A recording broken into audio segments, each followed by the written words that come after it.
বৃহস্পতিবার সোনাতলী অতিথিশালায় তপশিলি জাতি কল্যাণ দপ্তরের উদ্যোগে এক বৈঠকের আয়োজন করা হয়। চিন্তন বৈঠকে পৌরোহিত্য করেন দপ্তরের মন্ত্রী সুধাংশু দাস। তিনি বলেন, তপশিলি অংশের মানুষের উন্নয়নের জন্য কী কাজ করা যায় সেদিকে আরও বেশি গুরুত্ব দিতে আজকে এই বৈঠকের আয়োজন করা হয়েছে। পাশাপাশি তপশিলি অংশের মানুষের জন্য আগামী দিন কী ধরনের উদ্যোগ নেওয়া যায় সে বিষয়ে আলোচনা করতে রাজ্যের তপশিলি আসনগুলির বিধায়কদের এই বৈঠকে আমন্ত্রণ জানানো হয়েছে বলে জানান মন্ত্রী।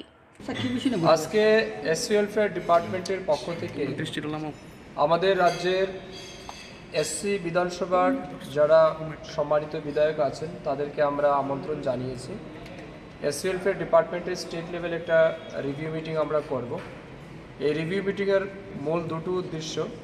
প্রথম হচ্ছে এসসি ওয়েলফেয়ার ডিপার্টমেন্ট গত 2-2.5 বছর যাবৎ এই রাজ্যের তপশিলি জাতিভুক্ত মানুষের জন্য কি কাজ করেছে, আমি মন্ত্রী হওয়ার পর আমরা কী কাজ করতে পেরেছি সেই সম্পর্কিত বিষয়ের উপর তাদেরকে আমরা অবগত করব। দ্বিতীয় হচ্ছে আমাদের এই রাজ্যের যারা এসসি কমিউনিটির মানুষ আছে তাদের অর্থনৈতিক এবং সামাজিক মান উন্নয়নের জন্যে আরও কী গুরুত্বপূর্ণ পদক্ষেপ গ্রহণ করা উচিত, কী কাজ করা যেতে পারে, এই সম্পর্কিত বিষয়ের উপর আমরা সম্মানিত বা মাননীয় বিধায়কদের আমরা মতামত চাইব। ব্যুরো রিপোর্ট, খবর ত্রিপুরা।